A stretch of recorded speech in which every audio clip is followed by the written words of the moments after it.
अस्सलामुअलैकुम वरहमतुल्लाहि वबरकातुहू। I am Mohammad Salim Qasmi from Salim English speaking YouTube channel. आज मैं आपको ए और एन का इस्तेमाल बताऊंगा कि ए का इस्तेमाल कहाँ होता है और एन का इस्तेमाल कहाँ होता है। सबसे पहले हम जानते हैं कि अंग्रेज़ी में जो लेटर्स होते हैं, जो हरूफ होते हैं, ये 26 होते हैं, जिनमें से 5 वावल कहलाते हैं और 21 कॉन्सोनेंट कहलाते हैं। वावल को उर्दू में हरूफ इल्लत कहते हैं और हिंदी में स्वर कहते हैं, और कॉन्सोनेंट को उर्दू में हरूफ सही कहते हैं और हिंदी में व्यंजन कहते हैं।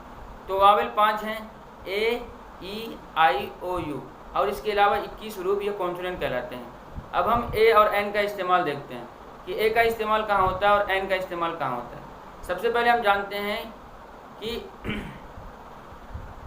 ए और एन का इस्तेमाल एक या कोई का तर्जुमा करने के लिए होता है। अगर कोई लफ्ज़ वावल से शुरू हो रहा है और उसमें वावल की आवाज़ भी आ रही है, तो इससे पहले एक या कोई का तर्जुमा करने के लिए एन का इस्तेमाल किया जाता है, ना कि ए का इस्तेमाल किया जाता है। जैसे an apple, an orange, an inkpot. इन तमाम मिसालों में ये अल्फाज वावल से शुरू हो रहे हैं और इसमें वावल की आवाज़ भी आ रही है, इसलिए एक या कोई का तर्जुमा करने के लिए एन का इस्तेमाल किया गया।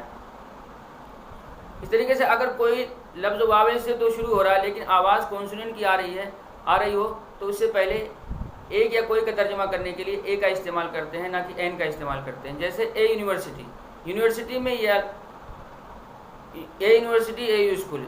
यूनिवर्सिटी में और यूज़फुल में ये अल्फाज वावल से तो शुरू हो रहे हैं लेकिन आवाज़ जो है कॉन्सोनेंट की आ रही है। यूनिवर्सिटी में और यूज़फुल में या की आवाज़ आ रही है, और यह जो है वावल में से नहीं है बल्कि कॉन्सोनेंट में से है, इसलिए ए का इस्तेमाल किया है एक या कोई का तर्जुमा करने के लिए।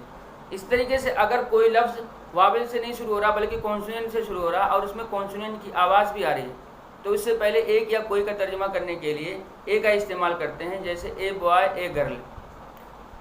इन दोनों मिसालों में ये अल्फाज वावल से नहीं शुरू हो रहे हैं बल्कि कॉन्सोनेंट से शुरू हो रहे हैं, इसलिए एक या कोई का तर्जुमा करने के लिए ए का इस्तेमाल किया है।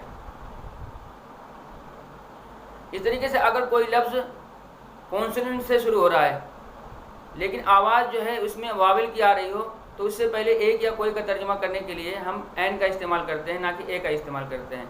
जैसे एन ऑनेस्ट, एन आवर। इन दोनों मिसालों में एन ऑनेस्ट और एन आवर में ये अल्फाज जो है कॉन्सोनेंट से शुरू हो रहे हैं लेकिन आवाज़ जो है वावल की आ रही है। ऑनेस्ट में ओ की आवाज़ आ रही है और आवर में ओ की आवाज़ आ रही है, इसलिए एक या कोई का तर्जुमा करने के लिए हमने यहाँ पर एन का इस्तेमाल किया है।